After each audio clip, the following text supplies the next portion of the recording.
Okay, welcome everybody.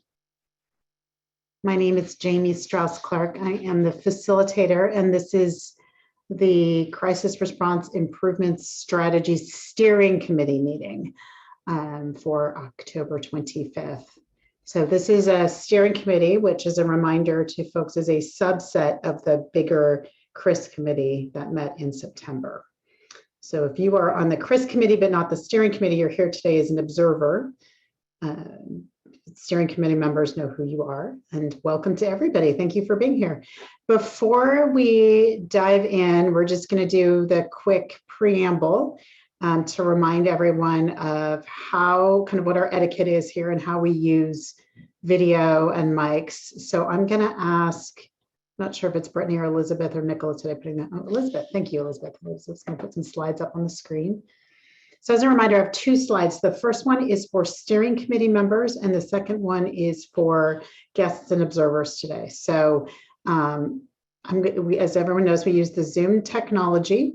Elizabeth, you could advance the arrow for me. So I'm going to ask everyone to keep their mics on mute unless they are speaking. This just helps us avoid background noise and disruptions. Steering committee members and staff who are participating in the meeting today, I'm going to ask you if you can to please leave your video cameras on as much as possible. This really helps with our facilitation and engagement with each other. And then I'm going to ask everyone else to keep your video cameras off. And I'll go through that when we go to the next slide. To ask a question or make a comment, we use the raise your hand function. And to find that, you click on the reactions button in the toolbar at the bottom of your screen. It pops up a window. If you hit, there you go, and you'll see raise hand. So you can raise your hand there. I believe it's *9 on your phone if you're participating by phone today to raise your hand. And steering committee members, if all else fails and you want to make a comment but can't find your raise your hand, just wave your hands and I will call on you. Let's see.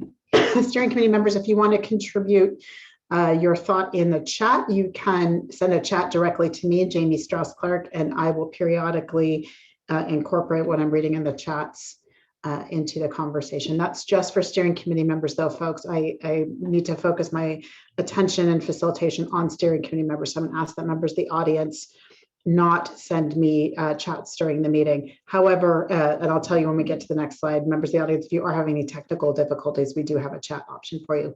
Steering committee members, if you want to be able to see all of you on the screen at the same time, click on that speaker view button at the top right corner, and then click on gallery view, and you'll be able to see everybody. All right. And then just for the members of the public, again, ask everyone to keep their mics on mute. And as I mentioned earlier, for members of the public, if you could please keep your video cameras off. Again, this really helps us with our facilitation if we can be clear about having our steering committee members on so we can engage with them. And we'll ask you to keep your video cameras off. The exception will be at the end when we do our public comment period if you are signed up to do public comment tonight. Again, speaker view, feel free to switch to gallery view if you'd like to see everybody. And again, if you have any technical difficulties with Zoom today and need some assistance, you can send a chat to Brittany and she will do everything she can to help you as long as it's something on our end that we can assist you with. All right, that completes the preamble. I'm going to just talk briefly about our objectives and agenda today, and then we'll get started. Today, our main purpose in meeting is to review and discuss the Section 109 technical and operational plan. Then we'll confirm action items, next steps, and have some time for public comment at the end. So let me just run you through all the times that we're proposing here for our agenda. One more, there we go. So we're finishing up with our tech review. We'll do the welcome and introductions with our steering committee members. And then we'll spend the bulk of the meeting on the Section 109 technical and operational plan. At 3:48, we'll move to action items and next steps. We'll do the public comment period. We have 2 people signed up tonight, which is why we're just doing 10-minute public comment period tonight instead of 20. And then we'll adjourn promptly at 4 o'clock. With that, I'd like to stop sharing and have our, actually first I'd like to turn it over to Senator Dingra to offer a few words of welcome, and then I'll ask our rest of our steering committee members to introduce themselves. So Senator Dingra. Thank you. Good afternoon, everyone. Thank you for being here. I think these are the times when it starts getting a little stressful and challenging as we are coming to providing recommendations and looking forward to our legislative session starting. But I do want to thank each and every one of you for your continual engagement. And it has been a lot of engagement, but from the very beginning, people have shown up to this work with the right intentionality, with the desire to do good work and to move our state to a better place. And as we continue with this work and the next legislative session, I just want us to hold on to those commonalities of why each of us shows up, and to keep that goal in mind, that all of us have that shared vision and shared goal to improve our system and make sure our system is working for everybody. So thank you. Thank you, Senator Dingra. And Senator Dingra is, of course, one of our steering committee members. Thank you for being here and offering those words of welcome. I'm going to ask each of our other steering committee members to briefly introduce themselves, and I'll call on you in the order I see you on the screen. So starting with Representative Orwell. Good afternoon, Tina Orwell, State Representative from the 33rd Legislative District in South King County. And then Bipasha Mukherjee. Hi, Bipasha Mukherjee, lived experience, CRIS Steering. Thank you, Bipasha. And then next I see Carrie Waterland. Good afternoon, everybody. Carrie Waterland. I am the Director of the Division of Behavioral Health and Recovery at the Healthcare Authority, and I am a steering committee member with the Healthcare Authority seat. And then Mark Snowden. Hi, I'm Mark Snowden. I'm the steering committee required and representing the Behavioral Health Institute at Harborview, and Chief of Psychiatry at Harborview and Professor in the Department of Psychiatry here at the University of Washington. Wonderful. And I think we have a couple of steering committee members who are not on yet, so we may pause when they come on. And then there's a couple of staff members I also want to introduce you to who are going to be presenting today. And we'll start with Betsy Jones. Sorry, I think that might be Megan. Oh, okay. Okay. Megan Celadonia with the governor's office. It looks like she might be having some. Hi, this is Megan from the governor's office. I think that might be Amber. Oh, okay. Thank you, Megan. But I am also on probably what shows up as an OFM phone line. So That's that right. is me. That's right. Thank you. This is Amber. I'm here. Hi, Amber. I'll go ahead and introduce you because I think you're having some reception issues. This is Amber Leaders with the governor's office. Thank you for jumping in there. And hey, Jamie, it's Michelle Roberts too. I am actually on. I'm going to see if I can get on camera, but I am on. Okay. So Michelle Roberts, Department of Health, and I am a steering committee member. Wonderful. Did I miss any other steering committee members who are actually on? I think that's it. Okay, great. Covered it. Then I'll punt it to Betsy to introduce herself. Hi, everyone. I'm Betsy Jones with Health Management Associates. I'm leading the charge for HMA under contract with the Behavioral Health Institute to facilitate the work of the steering committee and the CRIS and the subcommittees to get us to the finish line with 1477. Nice to be here. Great. And then we have a couple other staff who I know are presenting today. I see Callie Goldsby on. Callie, do you mind just briefly introducing yourself? Sure. I'm Callie Goldsby. I am the Chief Information Officer for the Washington State Department of Health. And then I see Jenny Harville. Good afternoon. My name is Jenny Harville. I work at the Healthcare Authority in the HIT section. Okay, I think. Kelly. And Kelly. Hi, Kelly. Sorry about that. Kelly, not Kelly. Hi, I'm Kelly McPherson. I'm the State HIT Coordinator at Healthcare Authority. Wonderful. Thank you, everyone. Okay, so let's dive right in then. And I should have also mentioned, as you might have noticed, folks, we have an ASL interpreter today, Erin Mackey, and I believe she's been spotlighted. So if you need ASL assistance today, you should be able to see her on your screen. And thank you so much, Erin, for coming in today and doing the interpreting for us. Let's move on to the Section 109 Technical and Operational Final Plan. I am going to turn it over to Betsy first to set some context, and then we'll be hearing from HCA, Department of Health, and the Governor's Office after that. Oh, you're on mute, Betsy. Sorry about that, technical difficulties. Yes, I want to set some context for the discussion about the House Bill 1477 Technical and Operational Plan. Just to share with you a little bit of information about the review and approval process. So House Bill 1477 requires review and approval of the technical and operational plan by multiple parties displayed here on the slide. The Office of the Chief Information Officer, Office of Financial Management, and the Governor's Office have reviewed and approved the final plan. Here today, we're focused on Steering Committee review and approval of this plan. In the blue call-out box, you'll see an overview of the House Bill 1477 committee process for review and input of the technical and operational plan throughout its development. Specifically, you'll see that the technology subcommittee met monthly from March through August to provide review and input into the development of the final plan. And in September, the technology subcommittee submitted comments on the draft final plan.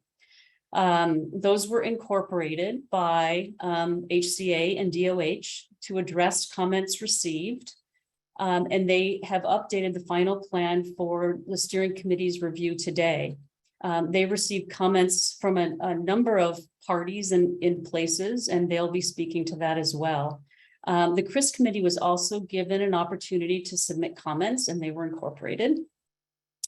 And the final plan is due to be submitted on October 31st, so next Monday. And with that, I will hand it over to Kelly and Jenny. Thank you, Betsy. Hey. Go ahead. You want me to start, Kelly?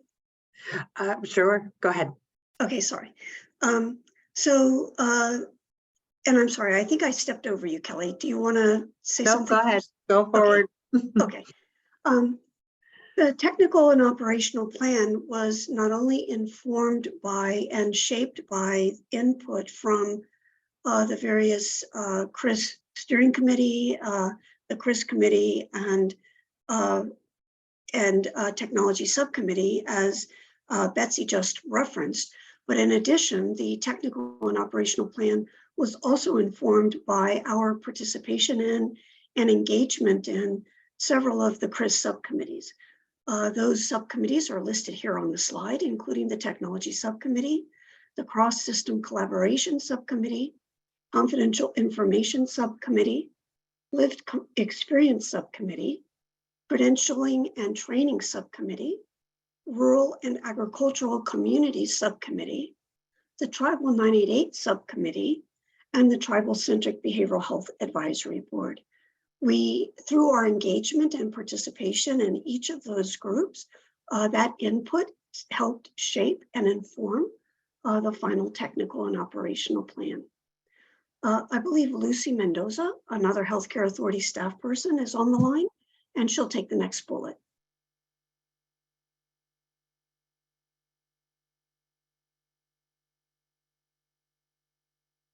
Hi, hello everyone. Sorry, I couldn't find my mute button.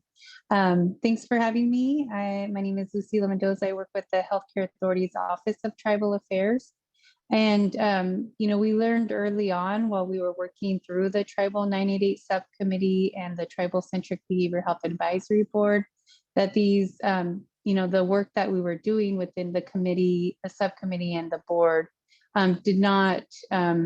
should not replace our formal input with tribal governments, which would be following our consultation process. And so we quickly got together, connected with the Department of Health to co-host a series of roundtables and consultations with tribal governments. So we had 5 roundtables, and that led us to the final consultation. And just before the consultation, we actually, the American Indian Health Commission, along with the tribes, partnered to have a tribal caucus, which did not include state agencies as appropriate. And so that really helped to prepare us for the consultation. And I think along the way, we were able to, again, significantly shape the plan, include references that the tribes were really important for the tribes throughout the plan. There's also an appendix within the plan that shows a summary of those, the feedback that was gathered. And some of the key considerations that were talked about was just making sure that tribal crisis services and the tribal crisis behavior health systems are incorporated throughout the plan, that there's, a placeholder for acknowledging that resources are eligible for tribal governments and urban Indian health programs who really serve as an important, participant in providing crisis services and also ensuring appropriate services for their tribal members.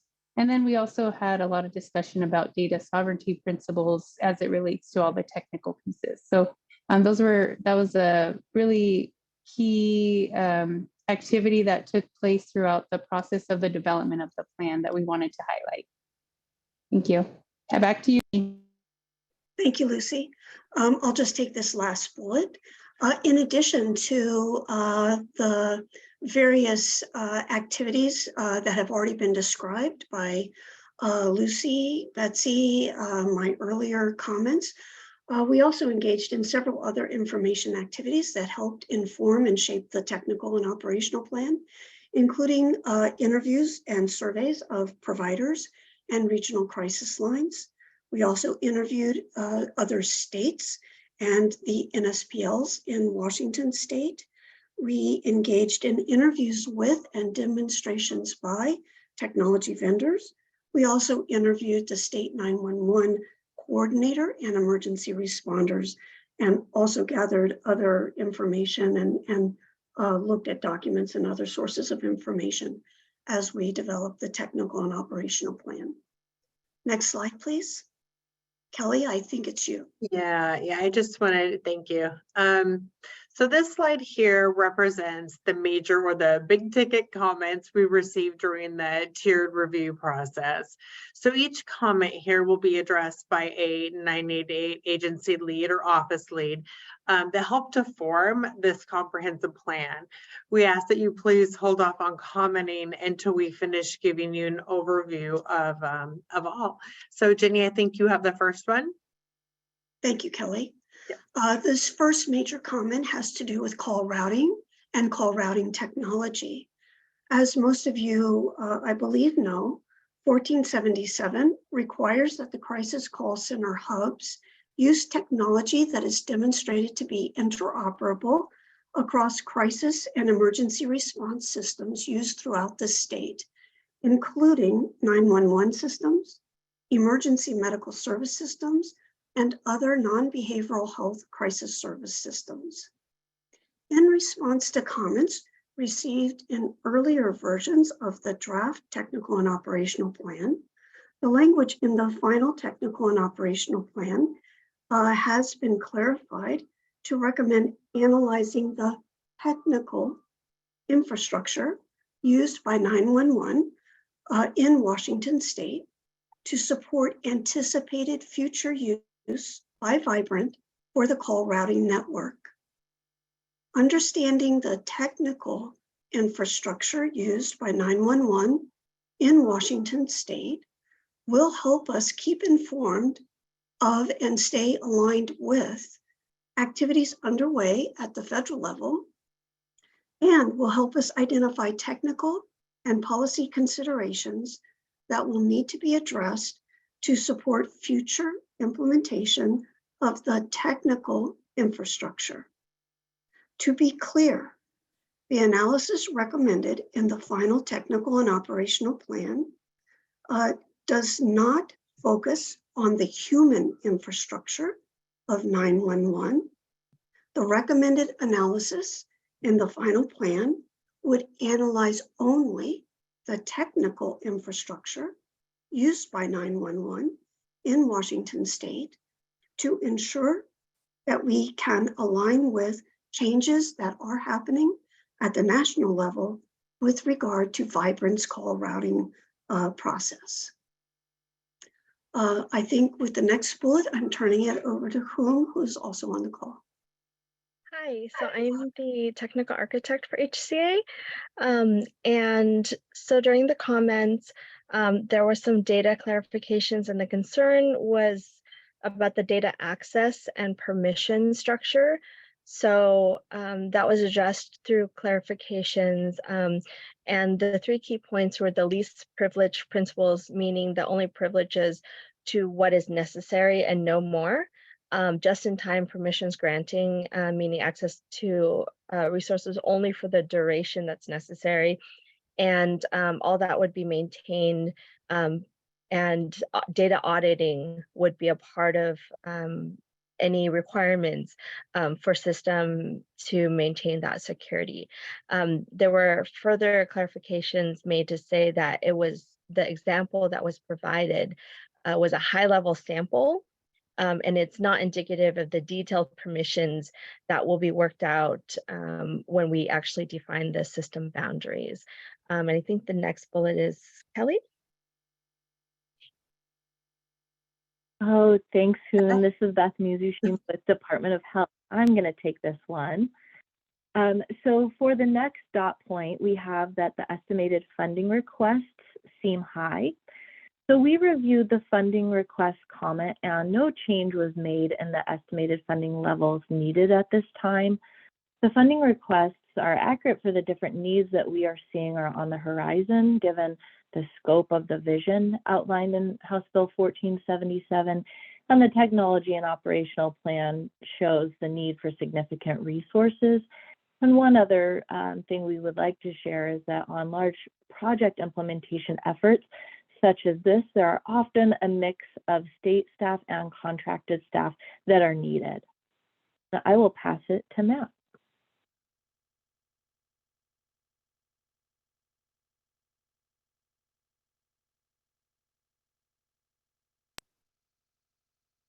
Sorry about that, everyone. My name is Matthew Gower. I'm the Crisis System Team Lead here at the Healthcare Authority. And I just wanted to kind of give a little bit of clarification around the vision statement in the technical and operational plan. As we developed the technical and operational plan, we were looking at integrating in SAMHSA's best practices as someone to talk to, someone to respond, and a place to go. The phase 1 in the plan is what we're already in. It's kind of a current phase. It's a planning and development phase. And as we do our work, we will be able to better define the timelines for phase 2 and phase 3 based on when we are able to determine technical implementation as well as program and service infrastructure implementation. And with that, I believe I am passing it off to Lonnie. Thank you. Thanks, Matt. This is Lonnie Peterson. I'm the 988 Program Unit Supervisor at the Department of Health. I'm going to cover the next couple of dot points. The first one is about the Native and Strong Lifeline. The original language about the launch date for the Native and Strong Lifeline has been adjusted from what was originally in the Tech and Ops plan. After working with Vibrant Emotional Health, who's the National 988 Administrator, and understanding the technology routing needs on the network side in order to add a dial pad option for Washington State area code callers, the launch date has been pushed back a bit and will now happen this fall versus going live on July 16th, like we had originally said in the plan. And language about the launch date has been updated on pages 14 and 28 in the current plan. For the next dot point, text has been added to the Tech and Ops plan about the additional technology tools, services, and resources needed. It now includes language about the Healthcare Authority templates that will be taken into consideration in drafting the requests for information and requests for proposals for the enhanced crisis call and response systems. The Healthcare Authority RFI and RFP templates are available on request, and this language has been updated on page 98 in the current plan. And I am handing it over to Callie Goldsby from the Department of Health. Thanks, Lonnie. like I said, I'm Callie Goldsby, Department of Health Chief Information Officer. I'm going to talk about the dot point obtaining initial independent verification and validation, the review for that. So as you know, the Office of the Chief Information Officer, OCIO, is both a reviewer and approver of the technical and operational plan. As we know, the plan is a large, multifaceted document. It's 250 pages long, and our partners at OCIO did not have the available consultants to complete a deep dive that was necessary with the short turnaround of this review cycle. So the OCIO requested our agencies engage in a quality assurance, independent verification and validation team to complete the deep dive review. And the company that we used, Public Knowledge, they were engaged in this effort. It was really convenient for the project to amend an existing HCA contract with Public Knowledge in order to procure them for this short deliverable. So Public Knowledge completed a comprehensive list of deliverables called out in 1477 for the Tech and Ops plan, and then evaluated how well the plan addressed each of those. The result of this review was a list of 12 different improvements. The OCIO accepted that evaluation, and our team incorporated those suggestions that Public Knowledge brought forth.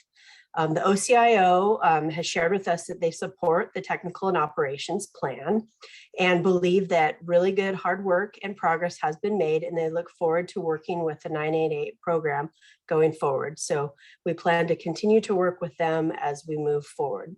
In terms of that, I will go ahead and turn it over to Megan, and she's going to address the last dot point. Hi there, everyone. This is Megan Celadonia from the Governor's Office, and I'm the 988 coordinator here.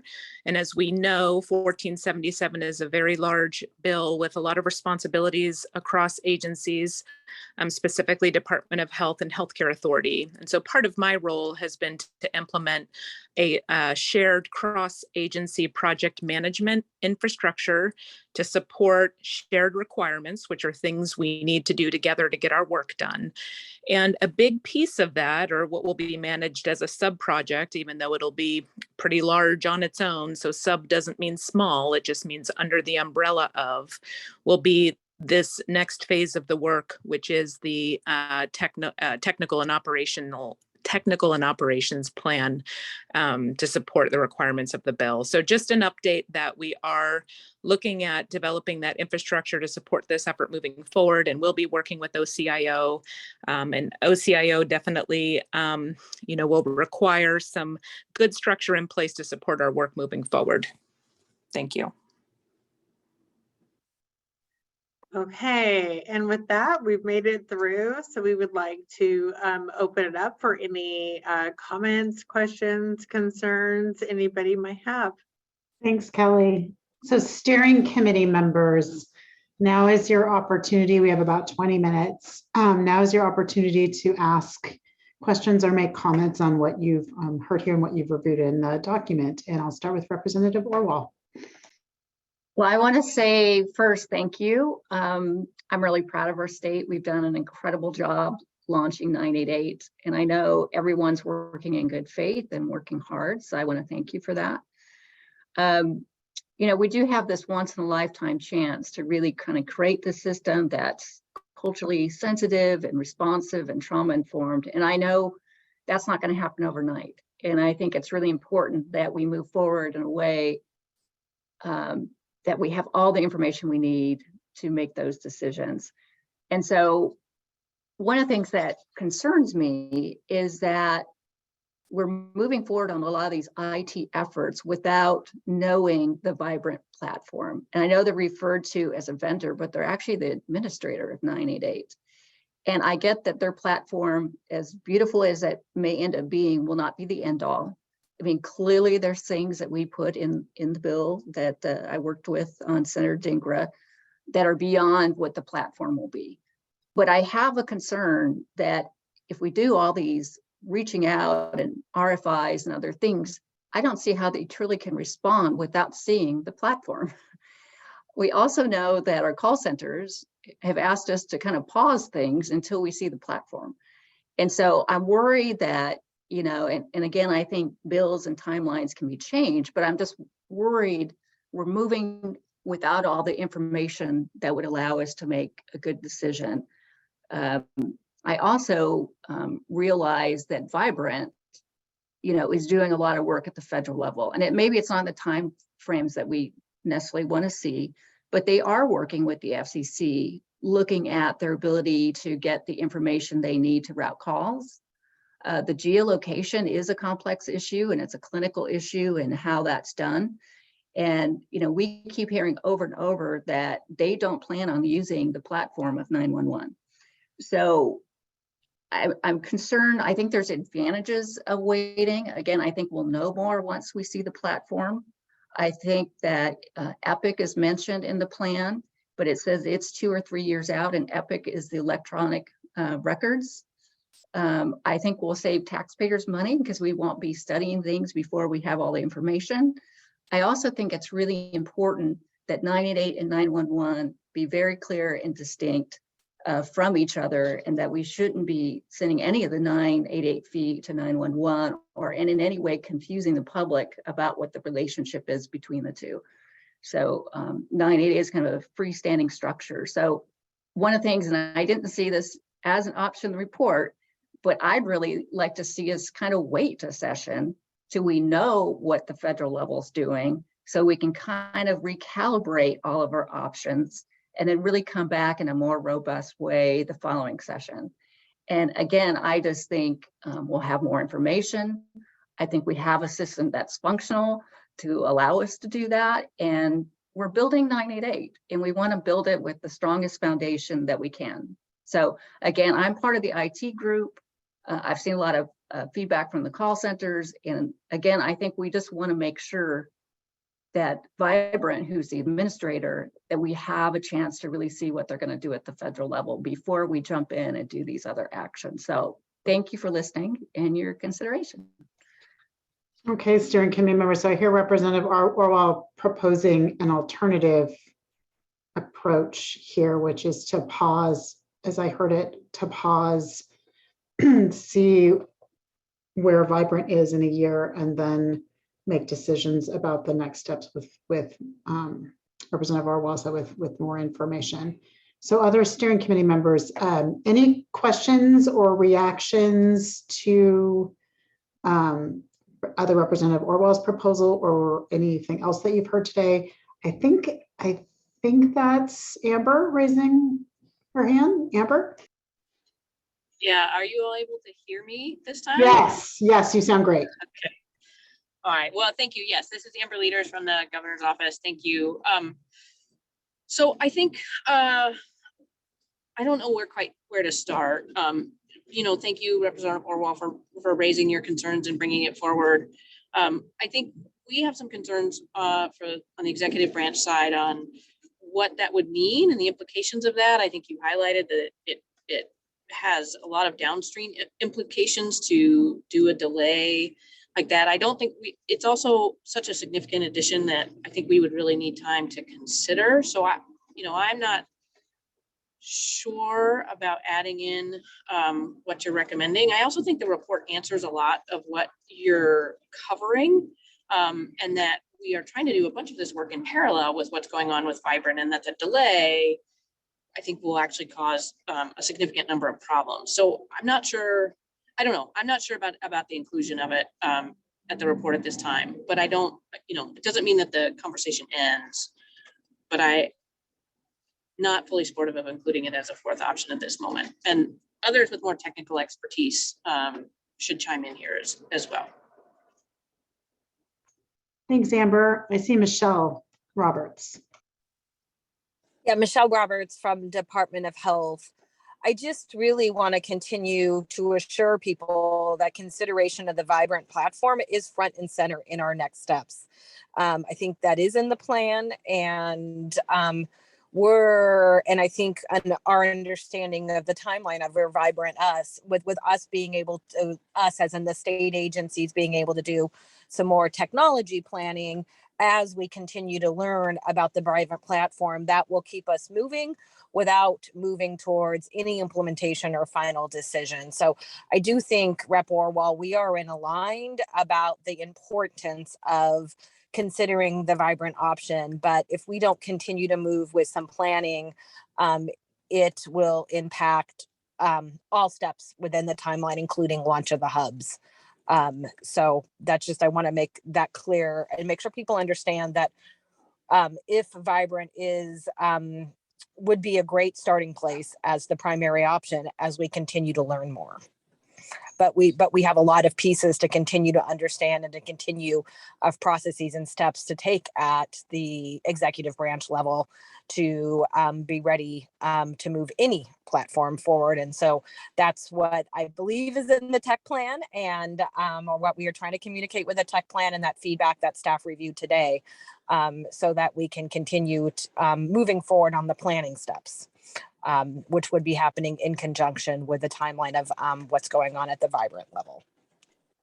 Thank you, Michelle. I just want to take this back to our original objective today, which was to vote on approving the Section 109 Tech Ops Plan. So just to be really clear, Michelle, are you advocating for approving this Tech Ops Plan with the understanding or the shared understanding that the vibrant platform in alignment with that is a priority? I think, yes, that is one option on the table. Okay, thank you. Senator Dingra. Thank you. So a lot of the changes to the requirement on the tech plan were made in the Senate. And we have a lot of people on our technology committee, I meant the Senate Technology Committee, who really wanted to make sure that we were doing a deep dive into options, really studying what the different options were, instead of just going along with whatever the feds told us to do. And there's a lot of interest in not having a plug and play model, but really taking the time to study what the needs of our state are and making sure that we are implementing a technology platform that meets those needs. So one of the things that I'll mention that has been my pet peeve, and for a lot of others for many, many years, one of the examples is the Mental Health Advance Directive, right? That is a tool that gives individuals ownership of the decisions they make when they're in crisis. Like, you know, they have sat down with their counselor, therapist, whoever, and gone over a plan that they would like to be implemented when they're in crisis. We have no system in the state of Washington to actually validate that plan and kind of make sure it's effective, because there's no place to house it. So one of the key components that went into this bill was to say, when we have this technology platform, let's make sure we include all of these different things that actually are a barrier to care in our state. And so really making sure we're studying all the different platforms, how they can work together, how they can interact with each other. That is critical. So I think we have to continue the learning. We have to continue to know what's out there so that when Vibrant is ready to go, or when other platforms are ready to go, we have a very clear understanding of where the holes in Washington state are, how we're going to plug those holes, and what variety of technology platforms we can use to make that happen. So I do think that it is critical that we continue basically doing our homework and continuing to know what is out there, how they're going to interact with each other. And I do know that in the Senate, there will be a lot of questions on making sure HCA and Department of Health are continuing in this education about technology platforms and the needs of our state. Senator Dingra, again, just to clarify, are you saying that we should approve the Section 109 Tech Ops Plan and continue to investigate these pieces? Am I hearing that correctly? Yes, that is what I'm saying. And I think that really was the intent of the Senate when they, and I'm speaking for a whole bunch of other people in Ways and Means Committee when this, when that plan was amended in the bill. Okay, thank you so much for the clarification. I see Carrie and then Representative Orwell. Carrie? Thank you, Jamie.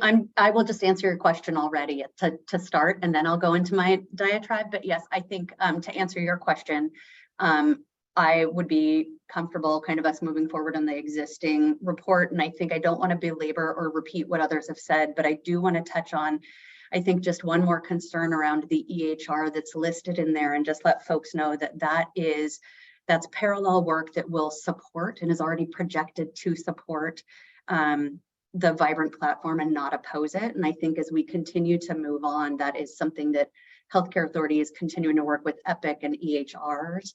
That will continue on. And I do want to just really reiterate that RFIs and the things that are proposed in this report it's a request for information for us to continue to move things forward and have continued conversations.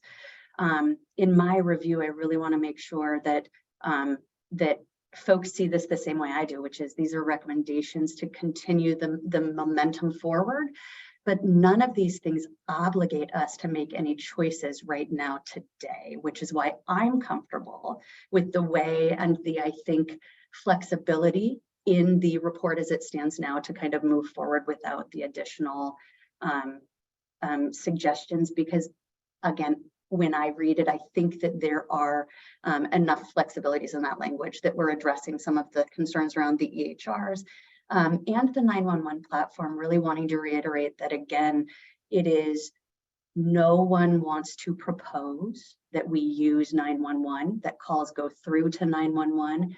This is ensuring that we really are doing the due diligence in Washington State to say, we may not, as Healthcare Authority, 988, Department of Health, the legislature, want folks to call 911 in a behavioral health crisis, but they might. And so it's our job to make sure that all of those are stitched together behind the scenes. And when I read the team really talking about the 911 platform, it's really for that interconnectedness and wanting to make sure that that I just kind of said those pieces again and reiterate why it is that I think I'm comfortable moving forward on the plan that we had before us to review.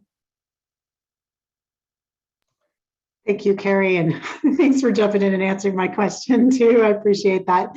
Representative Orwell. Thank you. No, appreciate the discussion. And Senator, I love all the bells and whistles you added to the bill. They're excellent, and I don't think anyone's disputing that that's what we want in our system. You know, when I looked at some of the timelines, to Carrie's point, it does look like it's 2 or 3 years. I thought referenced in the report for the electronic health records to be on board, that's not going to happen overnight either, right? There's some pieces that are going to happen over time. I would say we've come a long way. When I started on the tech group, it was to route all the calls through 911. I'm glad we're not doing that anymore. I think that would be very detrimental to 988. I do think that and I think there was really good research done in the report. I mean, I appreciate all the states. You guys looked and did analysis. A lot of us saw demos of it. So I say bravo, you did great work. I think what I'm saying though, is that I don't know if it makes sense to do RFIs or RFPs until we see what the platform looks like, because we don't know what holes we need these other entities to fill. I also just feel that, you know, the fee, I'm very protective of it. I want to make sure it goes to the call centers and the rapid response and all the things it needs to. And if Vibrant is telling us we're not going to use any of the technology attached to 911, I don't want to spend any of our money studying it. And nor do I think that the fee should go to 988 to study 911, from 988 to 911. So I'm a little protective of the fee. But I think the report has a lot of great stuff in it. Again, I'm just worried because it just looks like we're moving forward on the RFPs and RFIs immediately with maybe not knowing what the platform is looking like and what are the gaps in it. So thank you. Thank you, Representative Orwell. I want to just circle back with Amber very quickly and ask her the same question, since I didn't ask it when she shared her feedback. And then I'm going to ask all of you. I realize today we are coming with some contrasting perspectives, which is great. That's why we have a steering committee and not just one person making these decisions. And I echo Representative Orwell that I really appreciate the discussion today. So I'm going to ask Amber to answer the same question I was asking from everyone else, because Amber expressed some ambivalence or maybe a question about where we are in this. So I'd like Amber to answer the question of if she's advocating for pausing or having a vote today, and then I'm going to ask all of you if we're ready to vote. So Amber, are you going back to your original comment? Are you advocating that we pass the Section 109 Tech Ops plan today, or are you saying that we need more information before we move forward with that? Well, I think I was saying a little bit of both. I am comfortable moving forward with the report as is today. But since I was the first one who spoke, I guess what I was saying is that if there was a will from the steering committee to include the recommendation from Rep. Orwell, I think we needed more time. But I am comfortable moving forward and approving as is. I want to recognize Bipasha. Bipasha. I don't vote, but I have some questions. When you weigh the option of what Rep. Orwell said is, waiting till the next session to sort of weigh in on this versus the process that DOH and HCA have to go through in collecting all the RFIs and RFPs, like, can someone convey to me, like, is one going to be faster than the other? In terms of timeline, are we going to find ourselves in the same place again next year, if we even go down that path? And from my reading of the report, the best I understand, and please correct me, I'm not a tech person, is that there is no one vendor that can meet all the needs that 1477 has put forth. Not a single one, nobody. And so as such, whether Vibrant is picked as the primary vendor or somebody else is picked as a primary vendor, I don't have an opinion either ways. Other pieces will need to be fit into that basic platform. Okay, from the nods, I'm assuming I got that part right. And so then we are talking about base and Rep. Orwell, from what I understand you're saying is, okay, then we need to look at Vibrant's base platform to see what are the holes that need to be plugged in. What's the point in looking at other platforms if we want to lean towards Vibrant? That's one thought. The other is, okay, is there any other singular platform that has surfaced that is interesting, just to compare it to the Vibrant basic platform and do a compare and contrast? And if that's possible, how long will it take? I don't know if my question made sense, but that's my question. So Bipasha, I think what I'm hearing you say is you're wondering what are the implications of following the process that Representative Orwell proposed? Will that advance this cause, or will we be kind of back where we were, where we are now? Before I answer that, I also need to do a quick time check because I still have to preserve time for public comment. So I'm going to have to end this discussion either way in about 3 minutes. So if someone on the steering committee could answer Bipasha's question, I want to recognize Mark, and then we're going to have to make a very quick decision about whether or not we're voting today. So Bipasha's question. Mark, are you able to answer that or no? Senator Dinger, are you able to answer that? I can't necessarily answer it, but I just wanted to make a point that I think is kind of consistent with what Bipasha is saying. Washington has been on the forefront of these, and the things that Washington has identified as gaps in the system, I just keep going to the Mental Health Advanced Directive because that's just fresh in my mind, is something that other states have as well. And so the more we engage in this work with a lot of the different platforms, I do believe we have the opportunities to influence what they are doing. And the more of a role we play, I think there are people who listen to us and our needs. And if they hear that from a lot of different states, I think there's also an opportunity to frame the product that they are going to be showcasing or working on. So I think it's not simply us just educating ourselves through this process. It's also us letting other platforms know what our needs are. And if they're hearing that from a lot of different places, we may actually get someone who is interested in making sure that all of our needs can be met under one platform. But we always have to be engaged in that conversation. If we're not continuing to talk to them, we're not going to get the result that we want. Thank you, Senator Dinger. Okay, here's what we're going to do. It looks like Hong might be able to answer Bipasha's question. So I'm going to call on Hong, then I'm going to call on Mark. Mark, I'm going to ask you to be super quick. Hong, I'm going to ask you to be super quick, and then we're going to need to move on. So Hong? Yes, so I just wanted to confirm that there is not one vendor that can do kind of an end-to-end of the requirements. So it's going to be multiple vendors.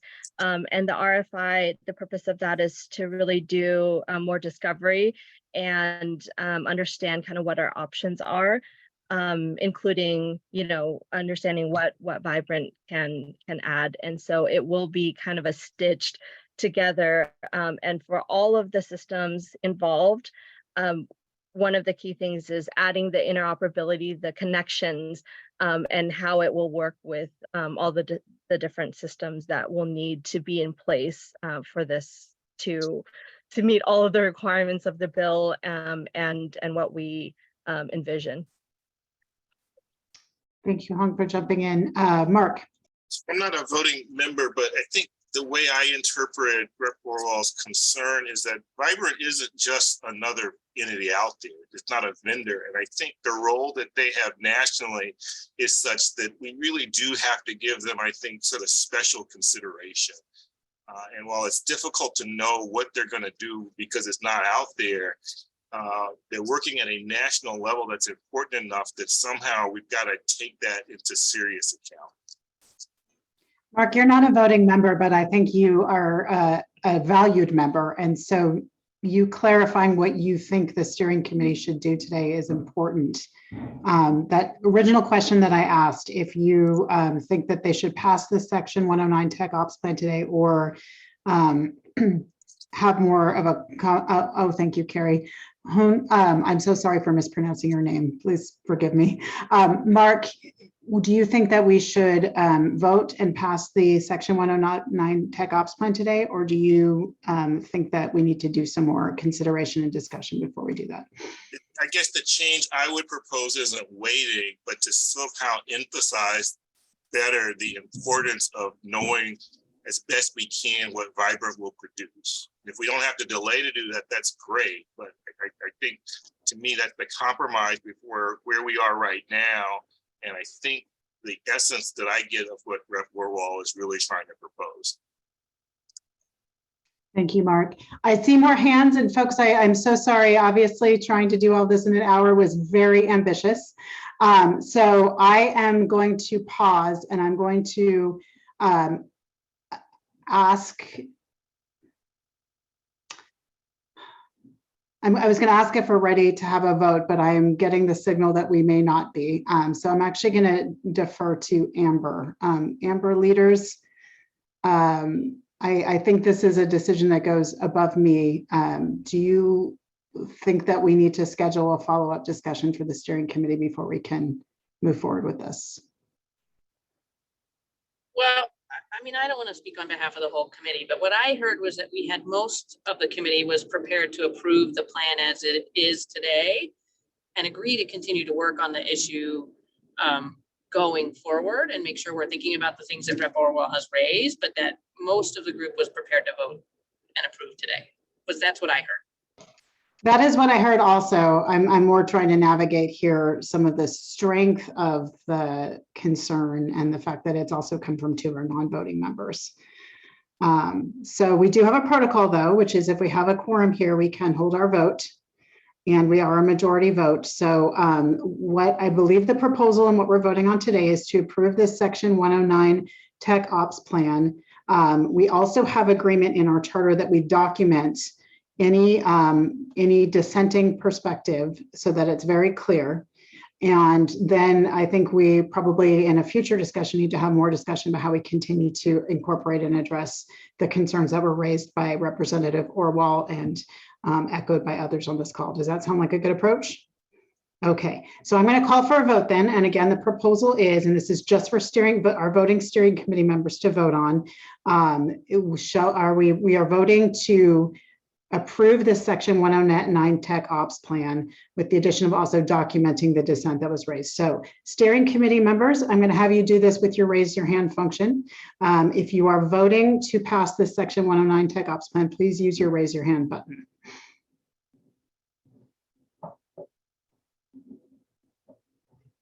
Okay, so we have 4 of our 5 voting members have raised their hand. So that means that this passes, and we're going to note that Representative Orwell has voted against passing this plan, and Representative Orwell, we will note clearly the dissent that you raised. So thank you so much. Thank you. And I look forward to continuing to work on it, and I think we can get there. Thank you. And I really appreciate, again, everybody's discussion and also doing it in such a compressed timeline. Now we do need to move to our public comment period. We did shorten it today because we only had 2 folks sign up, and actually it looks like one of them is, I don't see one of them on the call. So Jerome Johnson, if you are on the call and I'm just not seeing your name, if you could please send me a chat or use your raise your hand button to let me know you're here. The other person I have signed up, and please forgive me if I butcher your name as well, I'm going to do my very best, but it's Shriram Rajagopalan. So what I'm going to do is I'm going to put the timer up for 2 minutes. Shriram, if you could turn on your video camera and state your name and then offer your comment. And then again, Jerome, if you're with us, please raise your hand. I'm going to share the screen.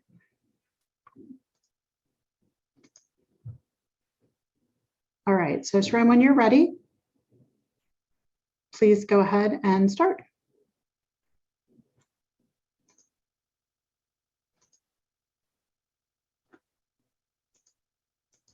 Shriram, are you with us?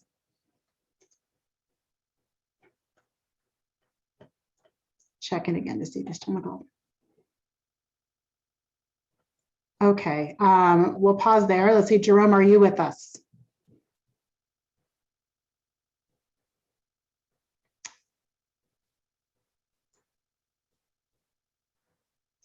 Okay, everyone, just bear with me a second. I'm going to send a chat to Shriram to see if he's still with us. Do you want to respect that he signed up to make a comment? Okay, I'm here now. Oh, okay, great. I'm going to start the timer then. Thank you so much. Go ahead. Hi, I would first to clarify that I'm actually on the tech subcommittee. So I just wanted to give comment based on, since this is the tech and operational plan. Heard the discussion today. I think what came up for us in the subcommittee meeting too is really that the Vibrant decision is a critical one, right? What Vibrant platform has, what they provide, it's a very critical one. And so the question really is, why is it so hard for us to get more information about it? And I think especially if they're supposed to give, have a pilot sometime in the next month or so, and then roll out something in early next year, they should be able to give us a lot more detail.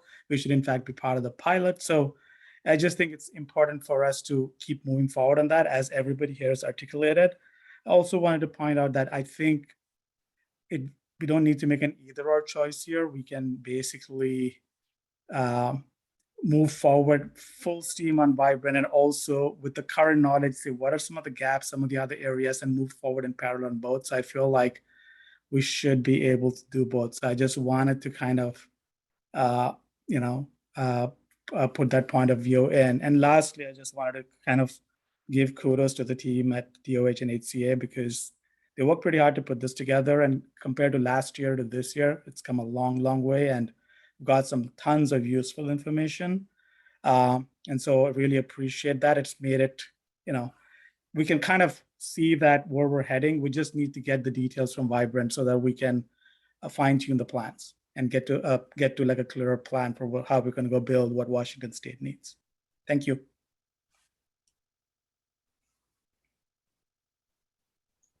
Thank you so much, Shriram. I appreciate it. Everyone, that is the end of our agenda today. So we will be documenting all the proceeding today in the meeting summary and getting that out to you, also posting it on the website. And thank you everyone for steering committee members for participating today and for your robust discussion. Thank you all the staff who presented today. That was a very valuable presentation. And as ever, thank you to our community members and guests who take time out of their days to be part of these meetings. We really appreciate your participation. Wishing everybody all the best. Have a good afternoon. Thank you.